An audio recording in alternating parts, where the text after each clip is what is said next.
Si, thanks for being here. Good. Thanks for coming. Yeah. I mean, I wanted to do something like this for a while, actually, just talk about the club, kind of have a sit-down chat, and you seem to be one of the best people to do it with. So, you know, I know you're intrigued about jiu-jitsu, intrigued about learning journalism and stuff, so it's pretty cool to be able to sit down and to kind of go through some of the stuff that's on my mind, and also ask you some of the stuff to you as well about how you think the club's going and what you love and about jiu-jitsu as well, which is pretty cool.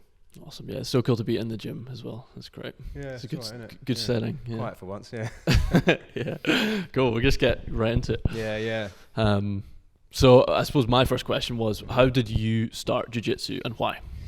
Oh man, my starting jiu-jitsu journey is like kind of standard. I'd love to have a story where it's like, you know, I was like in a safari and a lion attacked me. But no, I watched UFC basically. I used to watch loads of boxing growing up as a kid. I loved like the 90s boxing with all that kind of Lennox Lewis and Nasir Hamid and all that kind of stuff. And then I just watched UFC. I think it was like Tough something. It was pretty much around the era where it was the Forrest Griffin and Stephen Bonner. I remember I watched that, I think that Tough, and my brother was like, you got to watch UFC. And I was like, no, boxing is just pure, you know, this is like the sweet science. Yeah, exactly. 12 rounds. These guys just do like, you know, 3 rounds. What are you talking about? And then I watched one event and I was hooked. And I think also I remember seeing, oh man, I don't know if you remember this, but I think Crow Cop got knocked out by Gonzaga with a high head kick. Head kick, yeah, I do remember. And he that. crumbled. Anyway, that's just like, I just remember it being that event around that time. And then I basically just Googled jiu-jitsu schools in London. I was living in southwest London at the time. There was only a handful at the time. I just found the nearest one to me. Went there within a few days, started my first class and just got hooked. And that was it. So like, you know, in terms of why I did it, maybe, I don't know, you know, like I wanted to learn ground fighting. I was already boxing. I always loved martial arts, but in terms of like deeper, like, you know, was it insecurities? Was it self-defense I was learning? Was it just a sport I wanted to kind of really get my teeth into? Was it like doing something new that I could meet new friends? All those kind of things were probably in the back of my mind, but initially it was just like, wow, that stuff looks cool.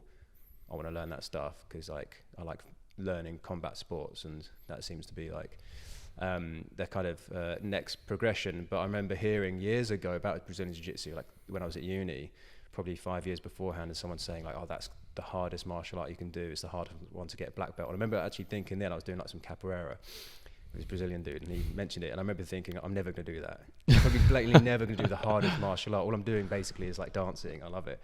At that point, so I never would have thought like a few years later I'd actually got hooked and started it, and then obviously become a black belt. So did you immediately get hooked? Or is it like this is pretty much? Yeah. I remember within the first couple of classes I really liked it. You know, I like to think back. Yeah, I kind of think, oh yeah, I remember thinking at the time like, oh, I'm boxing 3 times a week or 4 times a week. Like I'm always like working out, running and stuff. Wasn't really into like strength and conditioning, so I thought I'll be fine. But like that doesn't really make much difference. Obviously, I like had some like general fitness and stuff, mobility. But yeah, I just like straight away just really liked the technical aspect of it, all the kind of difficulty, and I guess like getting beaten up. And I think it was just making friends. Honestly, I think it was just walking into a room of like-minded people. I think that's probably what got me hooked more than anything. Obviously, the sport is great, the martial art, like, and all the kind of paraphernalia that comes with it. Like, oh, I could buy a gi, you know, and what brand should I get? Even though then they're all like loose, like kind of old judo gis, but you know, the kind of culture that comes with it, that seeped in. But honestly, think really in retrospect, it was just going into a room and going, oh right, I can like, these people are like me. Because even going to boxing gyms, I've been to a lot before that and trained at different places depending where I was living, and I never made friends in boxing gyms, really. Not, and then I actually remember within one day in jiu-jitsu, I was like having conversations with people on the mat much more than I did in gyms, because they, you know, boxing gyms, because they're just a bit more kind of, you know, like spit and sawdust, go in there, chuck a few quid in the jar, punch your bag, get punched in the face and leave kind of thing. So it was just like something I'd never experienced before, so it's pretty cool. Yeah, that's it. Because How about you? I had a similar. It was to do with the UFC. I was a big fan of George St. Pierre. Yeah. And then, but what made me start jiu-jitsu was watching YouTube videos of Henner and Herrion Gracie, and they did the Gracie breakdowns on YouTube. And so they would take a video of like a street fight of some kind, And sometimes the people knew martial arts in it, sometimes they didn't. And they would kind of like break it down and what they would have done. And sometimes people would know jiu-jitsu or grappling. And the difference that they had, the kind of edge they had on other people and the ability to protect themselves was obviously very profound. And then I saw like the UFC 1 and Royce Gracie and all the amazing stuff that he'd done in the UFC, and I just thought, wow, this is fantastic. And I think I was like maybe 16 or 17 years old, and that kind of age, you're becoming an adult. You're going to parties and stuff. You're seeing people. There's physical altercations and stuff, and you're kind of aware of your own vulnerability. I would say. Yeah, and ego as well, right? Yeah. Well, for me anyway. Oh, big time. Yeah. 17. Yeah. So then, just by chance, there was a gym just down the road from where I lived, just like a 10-minute drive away, and I live in the countryside. And it was a Gracie Jiu-Jitsu gym, and it was Kerr McMillan. He was a Gracie Jiu-Jitsu black belt, and he was doing classes week on week. So that was where I started, and it was like classic Gracie combative stuff. So it was a lot of kind of like street self-defense and blocking strikes and taking it to the ground and taking it to mount, like negotiating verbally and stuff. So it's quite self-defense based, which is great. I think that's a really good place to start, to be honest. Yeah, me too, actually. I really think a lot of people don't start with it, but I think that's going to be better for longevity to start with that stuff, for a lot of people anyway, depending on who. But I think starting with that stuff's really good because the sport can come later, And then that is a classic joke. It's like you're pull guard in a street fight kind of thing, and people. Yeah, but that's what people say. But really, like the Gracie combatives is about getting on top, control, and also that verbal kind of de-escalation stuff is really important because you could do jiu-jitsu for years and not know how to talk to someone outside who is being confrontational and not know how to kind of deal with the situation without like becoming violent, you know, because there's all this whole story that happens before you even touch each other. So there has to be, doesn't really there? Good. There has to be some kind of escalation. So how does someone start? How do you think someone like goes into? I don't know. So that's interesting. We've got different stories then, like similar appeal, but different start. There's the thing about jiu-jitsu. It's kind of messy because it's still so new, especially in the UK compared to say America or Brazil, and especially up here in Scotland. It's still newer. It's kind of been around, but like it's less developed as say down in London, obviously, for many reasons. But there's just less gyms up here, and it takes a little while to kind of get that traction, right? So when people start, like they often don't know what they're getting themselves into or in for, and you just turn up, and a lot of people won't even know. They'll go to a gym which is more self-defense focused and they won't even know that there's an alternative, or they'll go to a gym which is sports focused and like it's like really rough, and all you're doing is like 95% rounds and 5% practice and drilling, and then they won't know there's an alternative to go to something like that. And I think because it's less developed here, the alternatives just aren't necessarily a feasible option. Because like we both did the same thing. We just found the one nearest to us. Yours happened to be Gracie self-defense focused. Mine happened to be kind of like that, but the next step. Because my first instructor was a guy called Philippe de Souza, and then he used to run his academy, help like run Roger Gracie's academy with him, where he was kind of like assisting Roger. Then he broke off and made his own one in London, BJJ School. But they did have, they would have had traditional combative training as well. Like we did a lot of that stuff, but then it was also like sport focused. So it's similar ethos to this, where it's like some self-defense, every few weeks we'll go through it, but then it's mostly sport. So anyway, so if someone starts out, it kind of depends what's nearby. Like still do things what are easier for you. Don't drive 2 hours to get to a place just because you saw it on Instagram necessarily. I'd suggest try to make it sustainable for you. So try and find somewhere which you're actually going to go to, because a lot of people, they even come here and then after a few weeks they're like, man, the commute's killing me. I was like, man, like find somewhere closer to home. It's absolutely fine. So do something that makes it easier for you, but also you find some longevity in, like literally practically, like gyms that have the right type of timetable that's going to suit your lifestyle. Because everyone's different. So you started when you were a teenager. I started my first class when I was 25, right? So you know, by that point I was already working in an office 9 to 5. I'd go after in London, go on the way home. I found a place which was like close to home rather than close to the office. So then I knew it would be easy to get home afterwards. So, you know, it kind of fit around my schedule. So I'd say like try to find somewhere that you feel like will actually work long term. And then beyond that, also like try to do some research. So like the typical journey would be like us, probably into sports already, watching maybe UFC, boxing, some sort of combat sports, see it online and think I want to try that out. But then there's now, like, it could be different. There's a lot of people now that get into the sport who don't already do sports, which is different. When I started, most people already did some sort of combat sport. You know, it was a very different kind of like demographic. Now there's a lot of people who come here and maybe they do sports, maybe it's like rock climbing, or maybe it's something a little bit more alternative. Or people that just literally don't do sports, and, you know, because they see it online and it looks really like interesting and different to everything else, and they'll try it and they don't have a sporting background, which is absolutely fine. I love that kind of thing, but it's just different. So when you start out, I think it's best to do a bit of research and then just try a club. I know like it's a bit hypocritical because at the moment we've got like such a big waiting list here. So I'd love to be able to say everyone can come in and try out, but you know, we're trying to get through that, trying to get bigger premises and stuff. But I try to do some research on the sport itself, so you turn up and you know what to expect, rather than turning up and going, I don't know what this is. So, because some people do like to turn up and they like deliberately don't know what it is. It's kind of like going to a film, going to a cinema without watching the trailer. Like I get it, it's fun because everything's a surprise, but it's still a combat sport. It's still good to know something before you go in, because now you've just got access to all information. It's different. When I started, there wasn't like videos online, so you can just watch some videos online, at least on YouTube, to see what's the kind of what the sport actually is, and to see, oh, there is a self-defense side of things, there is sport side of things, there is gi, there is no gi, and kind of start making these small decisions early about what type of jiu-jitsu you might want to do, and then try and find a school that fits that. And also, don't be afraid to ask questions when you email or you turn up. Ask questions. What kind of jiu-jitsu do you teach? Maybe not 20 questions, because whoever's answering the emails is probably like, oh, it's going to take ages. But, you know, some kind of considered questions. What jiu-jitsu do you teach? What do you focus on? What should I wear? You know, these kind of things. So just preparing yourself practically before you even turn up to class, I think, can really help. What do you think stops people from starting?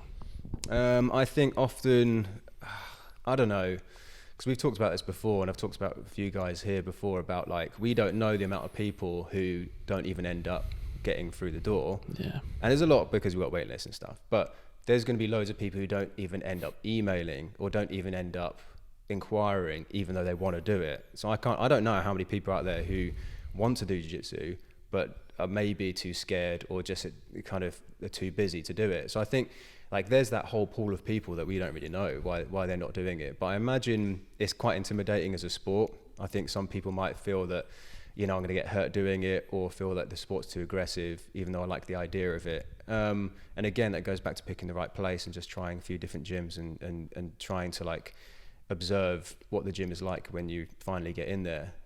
Because say you've made it to the first class, you're already over that hurdle, you've already overcome like the nerves of walking in, because that's big, you know, walking to your first class is really big. You don't know what to expect. We're like a door at the end of a car park. Yeah. You know, like anything could be through that door. It's like Narnia, right? But then, you know, luckily it's quite a nice space when you get in, but they don't know that. There's no, like, you can't look through the windows. Like, unfortunately, like, you know, we don't have that kind of facility, but like in America and a lot of places you have these strip malls, and you can literally watch from the windows and kind of see the environment, see the smiles on people's faces, and realize, okay, I could probably walk into that room. But, you know, most gyms are hidden, especially in this country. So walking through the front door is like the biggest obstacle. And beyond that, I think just observing, like, are people here in that room having fun? Is there a diverse group of people? Is there a mix of ages as well, races, backgrounds, and sizes of people?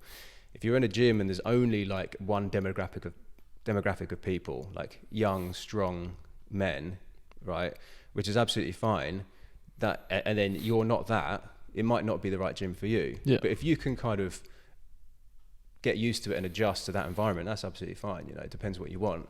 But kind of early on, figuring out what kind of gym it is, because the gym might not necessarily be what the owner is saying it is.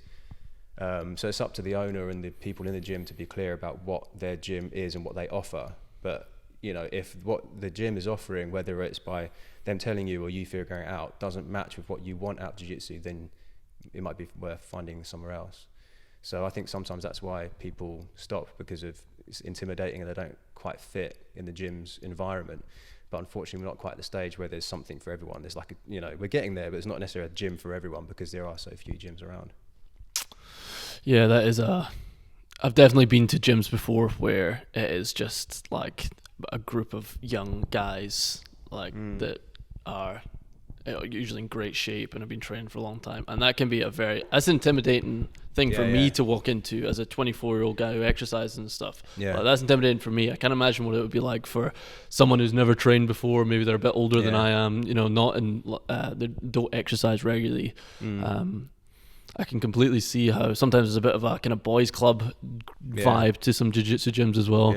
I can see how that would keep people out of it. But at Low Tide, we had a grading recently, and a lot of people who were getting their new belts, they do a little speech, and a few people commented on the gym culture and the community and environment that you've created. How have you done that? How have you created the culture of Low Tide? I'd be lying to say like everything was perfectly like planned. I do plan, but I couldn't say like everything is to a T, because things have to happen organically. All right, so it's kind of a mixture. I didn't always knew I wanted the gym. I wanted a gym for the past several years, and I knew I wanted a certain type of atmosphere. And a lot of it is modelled on the gym I went to right at the beginning, a BJJ school down in London, because it was really friendly and it was really welcoming. And, I can't shake that. That's kind of my first impression. But that could well be a bit of bias, to be honest, because that's 15 years ago now. I can't remember how many women were in that room. I was a 24-year-old guy who was like really into sports. So for me, it was like, this is perfect. But like, for all I know, that same day, a 45-year-old guy with a family walked in and didn't come back. Like, I don't know, but for me anyway, it was kind of like it fit, but it all depends on your stage of life, So we're kind of similar ages when I began and you're kind of starting out. But with this gym, there's quite a few things that I try to do consciously, and they are just basically just trying to not take everything too seriously and try to make sure everyone has fun. So I have like certain objectives when I'm teaching and making decisions about the gym, and I just put people having fun and being able to express themselves at more of a priority. Is it still going? Yeah, I'm pretty sure. Yeah. Okay. Yep. Just keep the microphone nice close. Yeah. We good? Okay. So in order to like try and cultivate that atmosphere here, there's a few things I've done consciously, and I just prioritize those basically. So it's like just making sure the place is friendly, making sure like everyone helps each other. I try and encourage people to help each other on the mat. Basically be really equal and fair to people. So if I give all my attention, I've been to gyms that do this before, if I give all my attention to only the type of people I feel comfortable talking to, then that's not equal or fair, right? So say we've got 20 people, 30 people in a room, and luckily when we're here, let's say a room, a class of 25, often there's 6, 7, 8 women in there. So like I'm being naturally more comfortable going to guys who I've known for longer, the guys who have been with me for a few years, and the guys who are more experienced, because I'm talking their language and they're talking mine, right? But if I keep gravitating towards like those guys who are doing like complicated techniques, and I'm like geeking out over them as well, but I'm ignoring the guys over in the corner that have only been here a few weeks, or the ladies who are just in their first class, that's not right. So I prioritize that over most things, just make sure everyone gets equal attention from me, but also make sure everyone's getting something out of the class. Because if like 50% of your class are leaving having gotten something, whatever that is, that could be I did well in rounds today, I learned something new, I burnt loads of calories, whatever your objective is, which we can get onto, and 50% are leaving feeling like they're unfulfilled, then something's wrong. But often you won't know about that. It's going to be really difficult to kind of manage that or even measure it, right? So the best, all you can do is your best to try to make sure everyone's getting something out of the class and making sure everyone gets some of your attention. So often I'll teach a class and I'll think, I haven't really spoken to X, Y, and Z over there much today. So I'll go over there and float around, but not float around too much that they're like size watching, but just say, do you need my help? Do you not need my help? I'm over here. That's good. And a bit of positive reinforcement, just so I feel like they've got something out of the class, even if it's just a small opportunity to ask me a question. At least then I'm not like prioritize my attention to certain people. So that is one of the things I do very consciously, and that kind of bleeds into the atmosphere a bit, I hope anyway, because people like to help each other and stuff. Beyond that, I just, I know like what my attitude is going to be kind of infectious because I'm leading the class, so I just try to make sure I'm having fun. If I stop having fun, other people will stop having fun. If I'm in a bad mood, other people can get in a bad mood. So like I teach kids classes here, and like that's a really magnified or amplified, I guess, whatever way you want to look at it, version of it. Then that's like pure energy. So if I'm teaching a kid a room of 20 screaming kids, which happens here, we had 25 the other day on Saturday, ages from 6 to 10, and then we have another class after that of like 15 to 20 kids, a bit older, a bit easier. If I'm grumpy, they'll get grumpy. If I'm telling them off, that sets the tone. But if I'm fun and I enforce positive things rather than punish negative things, then it's just going to make my life and their life easier. So that's what I try and do with kids and adults. I just try to make sure everything is as fun as possible. And I try not to take things too seriously. And also like another thing, I could go on forever, but another thing I try, like two big things, I guess. I try to use quite like accessible and simple language, because if I just talk in jiu-jitsu language all the time, using terms that have come from different parts of the world and trends, then that's going to alienate certain people. So I don't want to alienate anyone. So I try to make sure everything is very, very simple and concise. Put your foot here, move that way, figure out a way of putting that part of your body over there, and whatever works for you, you do you, rather than you do exactly what I tell you to do in this weird language you haven't heard of. So there's that. And then, and just kind of trying to create an environment where everyone feels safe. That is another one of the main things, like equal attention, equal opportunities for everyone to have fun, but also just make it safe. As simple as that. Have padding everywhere, make sure that there's not too many people in the room. Like we cap the amount of people in this room for a reason, because when you fill a room, and I get it, people need to make money because it's a difficult living sometimes, and you want more bodies on that, I get it, but people are going to get hurt, and you're not going to be able to give people your attention, so it's just not sustainable. So just making things safe and comfortable and accessible is the way to do it, for me anyway, and being open with stuff, being really like, being clear with communicating. The toilets are over there, water in the taps is drinkable, you can use this, shoes go over there, have fun, walk around, ask me questions. This person's going to be teaching you today, I'm going to be teaching you tomorrow, this person's going to be assisting me today, you can ask them questions. Being really clear with stuff, so then people hopefully find it a bit more relaxing, and then when it's relaxed and you feel safe in an environment, and you see other people like you, more women, more kind of smaller people, then hopefully it's kind of slowly just builds on that you get an atmosphere that people actually want to be in and can have some fun in, rather than find intimidating. So in terms of safety, what padding everywhere. Yeah. What was we were talking about? So how to create a safe environment. How to create because it is a weird thing you're doing. Like it's not, most people don't. There's very little physical contact in modern life, because it's completely, like in a workplace, it's completely inappropriate to touch someone, or even like touching someone's shoulder or something is not really acceptable anymore, for obvious reasons. But then you finish work and then you come to a jiu-jitsu gym, and then there's people that are trying to like choke you and like extend your joints to make you like tap out and submit and stuff. It's a very intense and unusual environment. And there's a lot that can go wrong as well. Like people get some bad injuries to jiu-jitsu as well. So so far we've had a pretty good run at it. There hasn't been many, I think that's right, there hasn't been many severe injuries. One of the things when I moved into this studio, one of the benefits, I was like, the door opens straight to the car park, so an ambulance comes straight to the door. Honestly, that's one of the things I was thinking about, because I've been injured in places which are like office blocks. Yeah, or second floor or something. Yeah. Man, talk about fifth floor, and you're like, how do you get out of that thing? It's like Die Hard. Like, never thought of that. That's crazy. So you could, if you're injured, you're gonna have to figure out how to get into the elevator, go down the lifts, all this stuff. So like access is really important, especially when you're talking about little kids. So like an ambulance could literally back up to that door. The door's so big you could just roll someone into the back of an ambulance. But it hasn't happened. It hasn't happened. We've had very few mat to hospital, like I kind of put it, situations. Like I think one since we've been open, someone like dislocated their shoulder, but it was like kind of like a kind of weird anomalous, like just freak thing. But we've had very little injuries. I think, right, in terms of safety, yeah, pad everything. That honestly, the amount of times someone's hit those pillars, I'm like, thank God. Obviously, I would pad those pillars. Yeah. But like, they're like reinforced steel I-beams or whatever they are. Yeah. To hold the roof up. If someone actually hit that properly, that would hurt. So first thing, pad everything, and make sure that like the environment is safe. And then statistically, you're already eliminating a lot of potential injuries.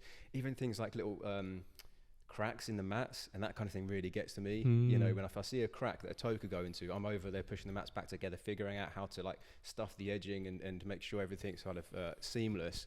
So that there's all the physical things, but also it's the environment again, it's the attitude, it's the ethos of the club. So it's up to me and my instructors to make sure no one is going like inappropriately intense, because there's times to be appropriately intense if you're training for competition or it's like an open mat and you've already agreed, right guys, can we have this call on the rim, whatever. But generally it's our job to make sure that people are safe. So like it could be very basic things, like in the beginners class, for example, I don't roll because I need to observe everything. And like it'd be easy for me to go, I'm just going to roll because it's fun. I want to roll and beat up one of the newbies just for fun, just to like kind of bond with them. That's great. But that means my eyeballs aren't on the room. So it's stuff like that. Stuff that you'd learn like if you like doing teacher training and stuff, like you like observation and just making sure you manage the room properly. So and making sure people paired up properly, and like the amount of times I do intervene. If like I feel like someone's going to get hurt, I will intervene and just say stop. And sometimes both parties are like, why? Like, well, because like I said literally a few days ago, someone had a full-on locked out armbar. One person wasn't tapping. So I stopped them, and they're both like, and I was like, what's happening here is that person is choosing not to break your arm. That's the only thing that's happening here. So like, if you're not tapping, you are, for one thing, robbing them of a kind of a mini victory or whatever, a tap, a submission, but also you're making them have to choose whether or not they hurt you or not, which isn't fair, because it goes both ways. So, and like, you've got to make light of it. You can't be scolding people. Oh, you're going to be punished, bro. You can't do that. So, like, I make light of it and have fun. And so they go on, like, there's a tap, whatever. It happens all the time. Move on. Let's find a better space. You're not crammed up against the wall. Yeah. You're not going to hit your head on a kettlebell. Go over there, start again. It's cool, and just trying to make sure nothing's too serious, because that's when people get intense. And, it's just an ongoing kind of management, to be honest. But I think it's really important to be aware of these things. Otherwise, all it takes is for a coach to start looking at their phone, instead of looking at the room, and that's literally it. Like, don't do that, I guess. Yeah. There's some low-hanging fruit here, just keep your eyeballs on everybody. But apart from that, just always try to maintain a like friendly atmosphere where people don't actually want to hurt each other. Because if people care about each other in the room, they're not going to hurt each other. If you've got a room of strangers and people who are just traveling in and just turn up in the door and just people let them in, and you don't know who they are and you haven't vetted them, that's how people get hurt. Yeah. So like, I vet everyone who comes into this room. I don't let random people walk into the room. Like, then why would you let someone you've never met, who just says, hi, I've been training for years, you don't know where they've been training, you don't know anything about them, and say, come in, try and choke that woman who's 20 kilos lighter than you, go for it. Like, why would you do that? You have to be really sensible about this stuff. You have to ask people questions. Where do you train? How long have you really done this for? Have you done gi or no gi? What are your intentions for training if they want to be a member? You ask this stuff. Otherwise, you're going to have a room full of aggressive people. It's still a combat sport. Like, yeah, exactly. You have to be really careful. Like, and it gets competitive. Not everyone should do this. This isn't for everyone. Honestly, it's not. It really isn't. And that's something I try and I really want to get out there. This. I'd love to say this jiu-jitsu is for everyone. It cures and fixes everything. It doesn't. It really doesn't. There's some people shouldn't be doing this. It's not worth it. They're going to get hurt, or someone else is going to get hurt. It's like, find something else to do, or it's up to the coach to say, this isn't the gym for you. You're being too aggressive, and I've warned you before. You're going to hurt someone. This isn't the gym for you, or this isn't the sport for you. You've got some stuff to work on. Maybe do it somewhere else. Yeah. So that must be. Yeah, that's quite hard. Yeah, I haven't had to do that here. I was going to ask. Have you ever? I mean, I have had to turn people down in terms of like turning up. I've had to just say, people turn up, and I'm like, you can't turn up, and why? And I just got it. Someone was like recently, I got a taxi over here. I was like, all right, well done. Like, you can't just like, it's very clear on the website, don't just turn up. You're not going to be allowed to just turn up and roll. like you don't turn up to certain, like, I guess maybe boxing gyms back in the day, but you turn up to a martial art and just start sparring with people you don't know, maybe, but it has to be super controlled, and the rules have to be super, super clear. Whereas jiu-jitsu is so obscure. Every competition has a different rule set. Every gym has different rules. So unless you're willing to sit for half an hour while I lecture you in rules before you step on the mat, then it's better you just train somewhere else, or we get you in another time where we've actually had a chance to meet each other, or you've emailed in advance so I know you're coming. Because often, like, I'm running a class, someone turns up 10 minutes late, and like I'm trying to teach a technique. It's like, oh, bro, can I train? I just came here from blah blah. I'm like, no, I'm running a class. Like, no, like, let's talk about you turning up another time. So so that's happened a lot, but I haven't had to like literally cancel someone's membership because they've been aggressive, because I think the things I put in place, or we put in place, and the atmosphere we create puts off the type of people maybe who want like to be really aggressive. And it's fine, like if you want to go and train like that, it's fine, train somewhere else. But I think the way I am, like, we're a bunch of nerds in this gym, honestly. We're just like kind of a bunch of introverted geeks in the gym, right? And we all get on, and we don't take things too seriously. And I like little things, like I don't like to swear when I'm teaching. It might be old fashioned. I like to like make sure that I hold myself in a certain way, because that will just reflect my demeanor and how I want to conduct a class. And like little things like that, like, I swear when I'm out and about or whatever, but I prefer to just make sure that like people feel safe, and like, so if people aren't really into the vibes here, which are pretty relaxed, pretty easygoing, pretty polite, to be honest, pretty respectful with each other, then that probably just kind of vets out a lot of people anyway, because they're not going to go, I want to go and train with those guys. They're going to want to train somewhere else where dudes have got their tops off at the end of class flexing in the mirror. Like, it's fine. But like we have group photos here. I just say to everyone, put your tops on. I don't want anyone with their tops off in a group photo. At the end, you're going to make me insecure. No, it's just like, it's like, do women want to do it? The other day I was talking to people about what to wear, right? And this is a big thing. Like, it has to be clear what you wear for training. So I said to everyone, like, especially no-gi, like I said to someone the other day, I was like, right guys, you have to wear shorts. Don't just wear like little tiny tights, little like hot pants, essentially Valetudo hot pants, because like it's kind of gross. And also just put shorts over the top.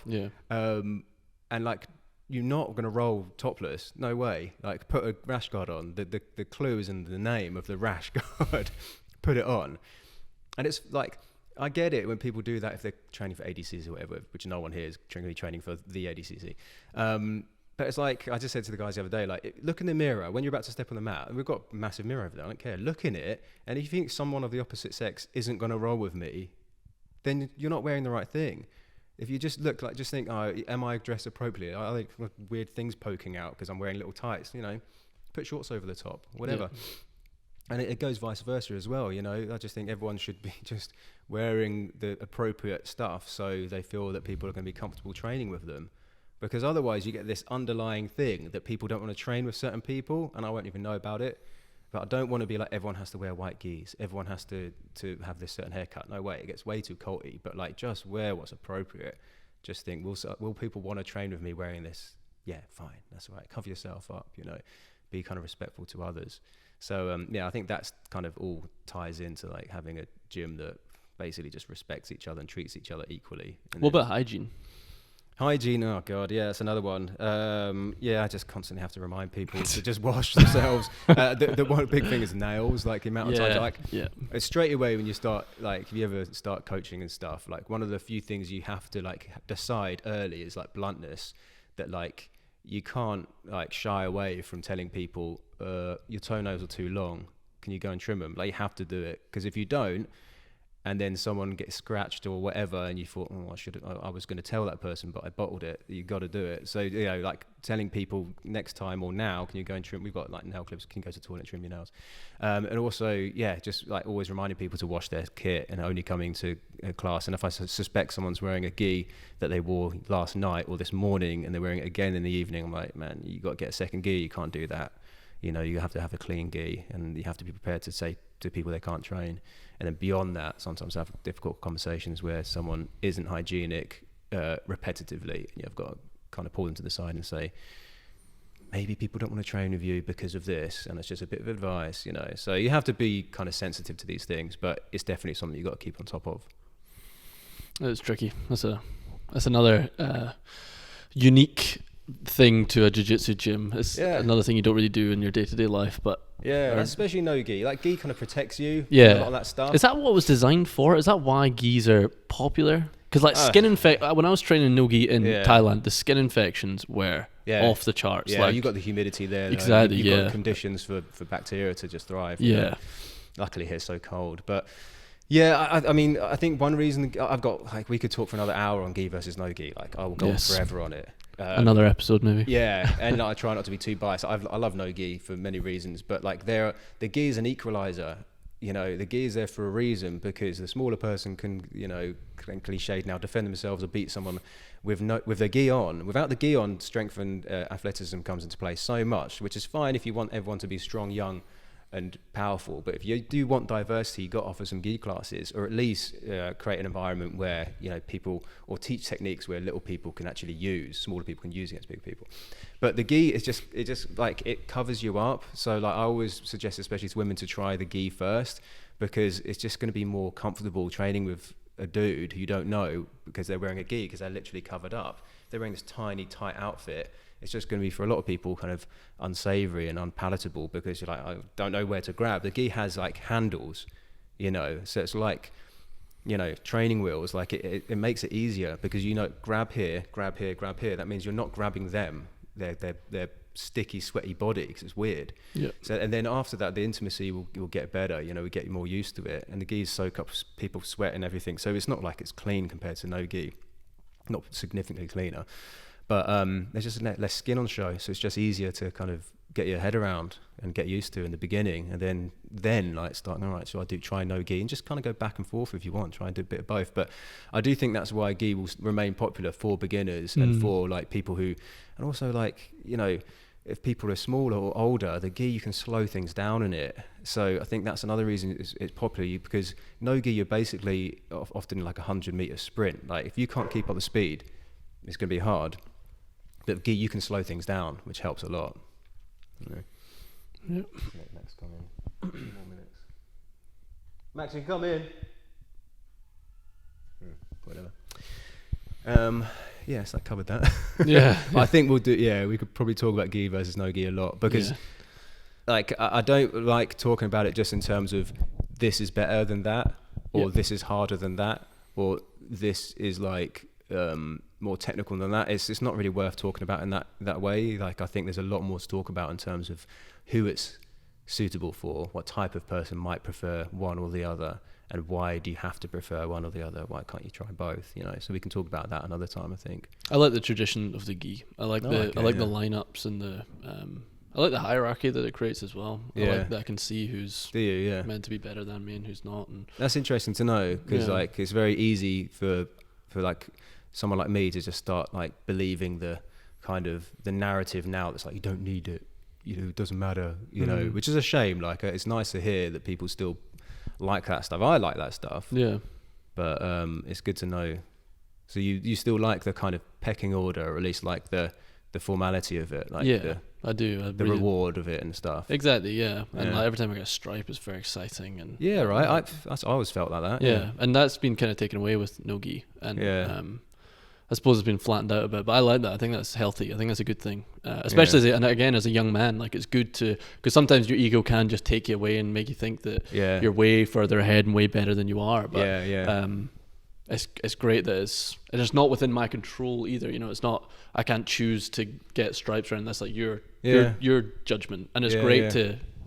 It's very kind of relaxing that it's not my choice and it's not within my control really. That's a good point. point. Unless I train more, but you know, it's not. Yeah, that's good to hear, because it's nice sometimes to be like, okay, you control that part of this. I can only control so much, because otherwise everything's really stressful. Yeah, I get the appeal of no gi. I like the way it's like mysterious, that you don't know how long the other person, you don't know what belt they are. Yeah, it's like in that sense it's quite pure. Yeah, it's just like mono whatever it is, you know, like me versus you, there's no attire here. I get that, and like I love all the leg locks and all the stuff that goes with it, and you know, I do enjoy it. But with the gi, I still like that kind of the tradition of it. I do. I love giving out stuff. I love giving stuff out. Yeah. So if no gi, that means I never reward anything. Exactly. What am I doing? Just, hey, well done, bro. You just tapped that guy out. But like with the gi, I get to give out stripes, which I really enjoy. And I know it's just a bit finger tape, but I love doing it. I love, like, nothing else in this job I love more than giving out belts. It's the best thing. If I never gave out belt, if I stopped giving out belts, that's just one massive part of the job that selfishly I love doing. I'm going to keep doing it. It's just great because that's so rewarding. Like, how often in life do you get to give something to somebody and they, you ask them to do a speech and they might be on the verge of tears and they're so happy, and it's this massive accomplishment. Treasured. It's awesome. Yeah. It's so, for everybody, it's awesome. Like, it's intangible how, like, magical that can be when a room of people are clapping you to get a belt. Like, you might get it when you get your degree once, but no one's paying attention. In life, you don't really get that reward very much. You get kind of mini rewards of, like, likes on Facebook or followers on Twitter. There's a different type of reward that's unsustainable. But this is like something, once you've got it, you've got it. Like, you're always a blue, purple, brown, black belt. You're always going to be it. And that's like, you literally get tattooed or whatever. Like, it's just cool life achievements, because life achievements can be so few and far between. Especially these days, we're kind of like stuck behind screens, and like everything we do is kind of like not measurable, not kind of physical. It's just like data and stuff on a screen. So to have a physical thing that you've got that you could wrap around your waist a few times a week, I think it's great anyway. So I'm gonna keep doing it. Nice. Good stuff. Especially the kids, it's so important. Yeah, I bet. I see some schools only do no-gi for kids. I'm like, that's great, but like, I love all the stripes for kids. It's so funny that sometimes the kids, they line up and they've figured it out as well. Some of the little ones, 6-year-olds, they're there. And I do the line up at the end. I'm like, right, okay, guys, remind me of the rules. And then sometimes I go, cool, put your hand up if you know a technique, and they'll say the techniques. And sometimes they've started as 6-year-olds. They'll get the belt and do this. So they do that, like the tap it, like wave it, like that. And then I'm like, it catches my eye like that. I'm like, oh, right, you want to strike me like that. And then I'm like, and then it's once or twice. I'm like, to be honest, like, you are due a stripe, come out. And then now they will start doing this. Like that. And then now they start saying, like, is it stripes today, sir? I'm like, don't call me sir, call me coach or sire, whatever. One thing, but also like, no. You got me last time. No, I'm not, just because you waved it around. It'd be manipulated by the it's really funny. It's really, really funny. So it's good. I'm going to keep doing that for as long as I keep doing jiu-jitsu, just so I can give out some belts. It's cool. Great. I'm very glad to hear that, because I think it's important too. I think it's a great part of the martial art, and I think it's something that people look forward to as well. So I think it's like you can measure your progress. Yeah, exactly. And also, like, you can teach. Like, it's all about giving this back. Like, that's one of the big, like, I think maybe the next time we'll get into like mental health and mindset and stuff, because we're running out of time. So I really want to get into like the mental health pros and cons, the mental health benefits of jiu-jitsu, but also the pitfalls, because there are just as many pitfalls as there are benefits to mental health in jiu-jitsu. For years I was like, it cures everything. It doesn't. Jiu-jitsu is not therapy, but it can really, really help. So, like, one of the things that can really help is progress and reward, right? Because if you're just measuring jiu-jitsu by like it, I go to class because it kind of de-stresses me, but it can equally be just as stressful if you find the whole thing stressful and you're worried the whole time. But in terms of reward, progress, and like earning belts and stuff, that stuff's long-term. That's stuff that can really help with mental health, because you're on a progress, because you're part of the community, and because you're actually learning something deep and you're continually getting reward for it that you actually deserve. So that helps with confidence and self-esteem. So I think if you strip that away, you're not getting that part of jiu-jitsu, which for me is a fundamental kind of psychological booster. So, little dopamine releases. Yeah, but it's like and it's long-term dopamine release. Yeah, right? exactly. It's something you earn. The healthy ones. Yeah, something you earn. That's the point in jiu-jitsu. Like, you earn these belts. You're not getting it for free. You shouldn't be anyway. Yeah. Like, you literally have like the cauliflower ears and the possibly like injuries, or at least like you've grinded it out to get that belt, or at least you've gone through some adversity and you've like really challenged yourself physically and mentally through repetitive training and sparring and rolling to get the belt. So it's earned, and that kind of thing. If you do that every few years, that's getting you through possibly some like tricky times where you're like, oh, at least I got jiu-jitsu tonight and I'm close to a belt. Like, it's good stuff, but you can't let it get on top of you, because then it can just stress you out. So it's got a balance, isn't it? Hell yeah. All right, let's put a pin in it there. Next time we'll discuss the mental health aspects and stuff. But thank you. That was fantastic. That was great. Really enjoyed that. Yeah, nice, man. No, enjoyed it. Yeah, it's good to get your perspective as well. Sorry, I think I probably talked too much this time, but next time I want to ask you some questions as well. That was great. That was very valuable. Thank you, sir. Cool.